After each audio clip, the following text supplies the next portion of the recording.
That quote from Harlan Ellison begins all of my reviews because I agree with him so passionately on that point.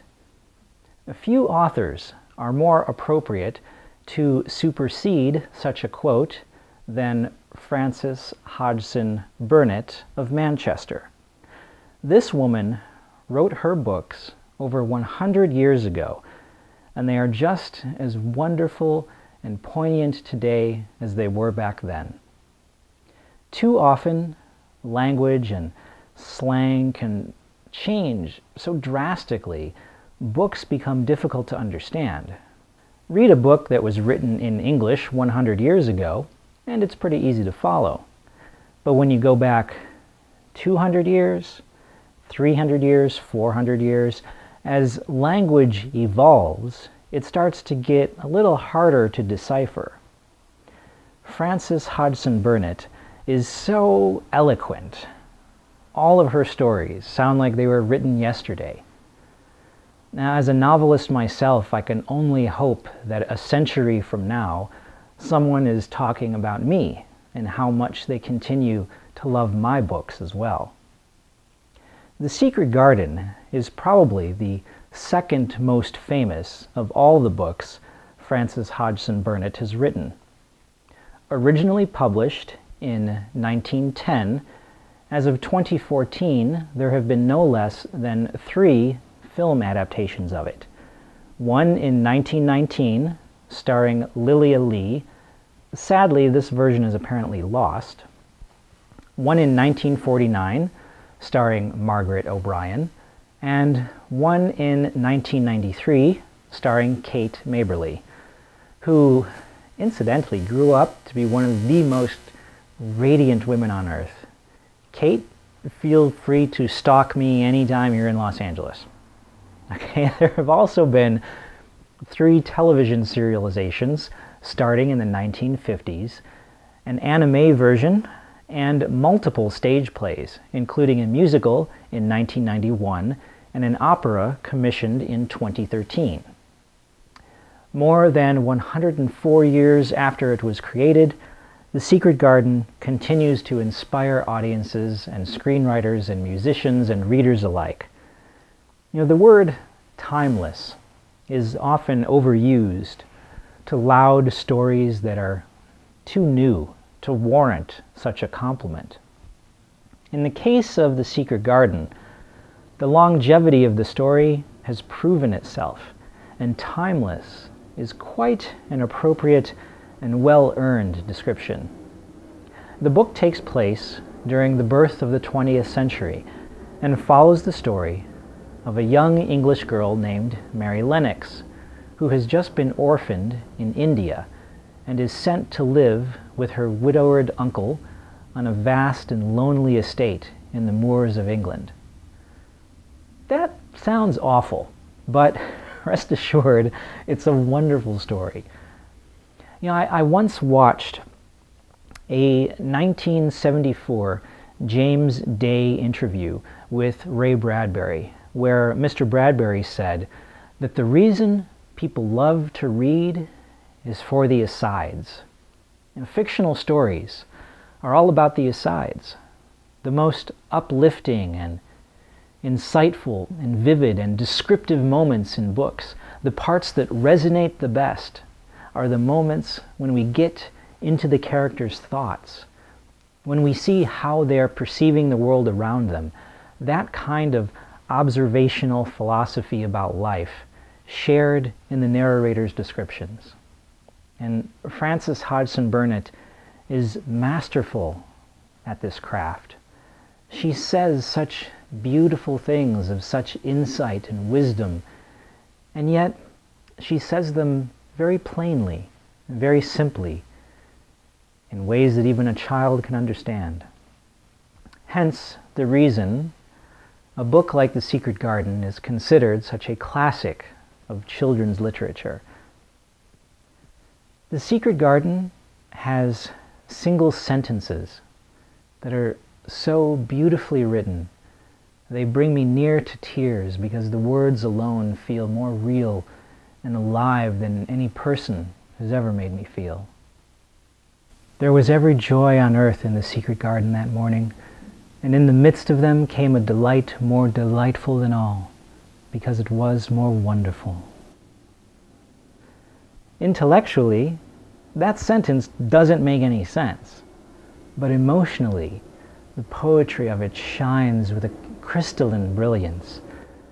Those are the kind of words that make the heart glow and sing, so simple, so brief, yet they somehow feel as if they were written in gold in your very veins, and when they are spoken, something comes to life inside you.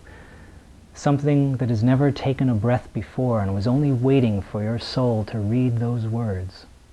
This passage is far longer, but a prime example of the kind of heartwarming sagacity that belongs in children's literature and should be reiterated to adults as well. In each century, since the beginning of the world, wonderful things have been discovered.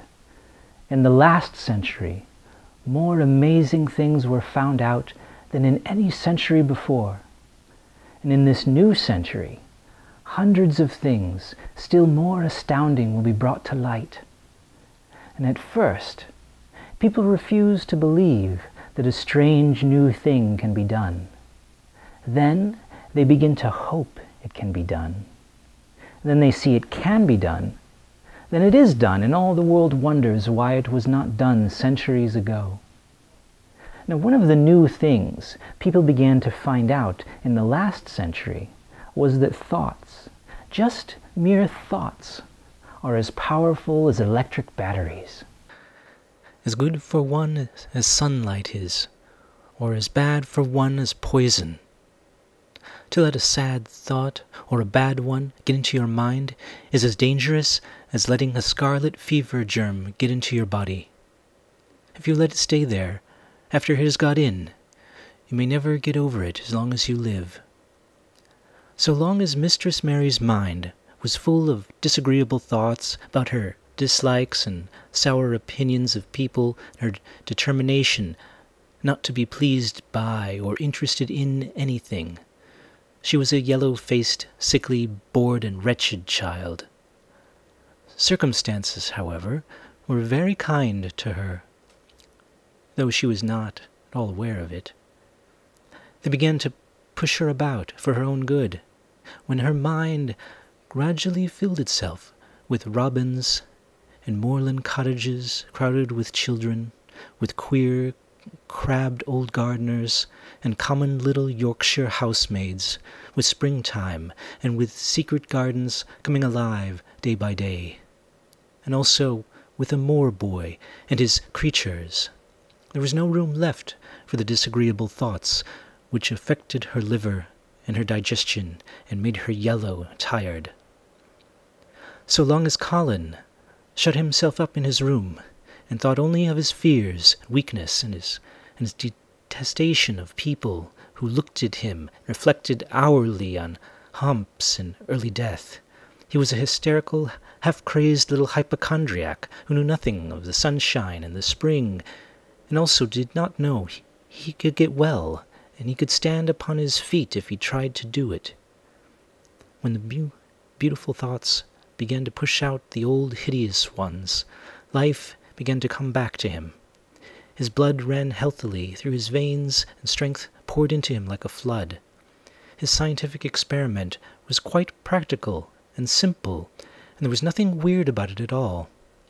Much more surprising things can happen to anyone who, when a disagreeable or discouraged thought comes into his mind, just has the sense to remember in time and push it out by putting in an agreeable, determinedly courageous one. Two things cannot be in one place. For you tend a rose, my lad, a thistle cannot grow. You see, you must read this book, plain and simple, because those are only small examples of many wonderful gems of insight. You need to read this book, because you need to remember these things. All of us have died a little bit. all of us. I know you like to pretend you haven't. I know you always smile and tell the world you're happy. You cover the shadows. You put the darkness in a box and lock it away so no one can ever see it. You lie about it so much that you've almost convinced yourself. You need to remember that those little deaths do not define you.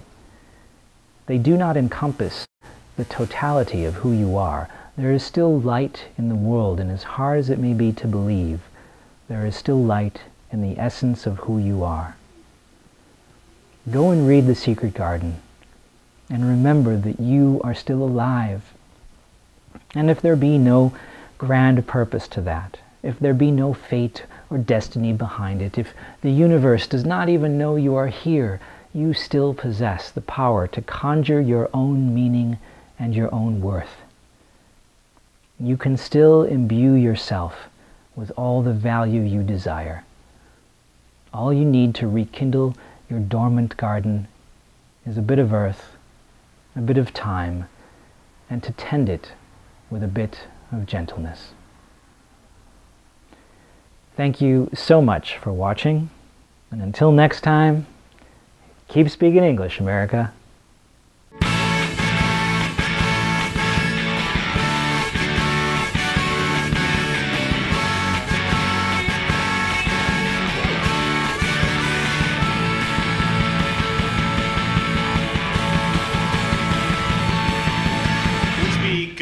American English. We speak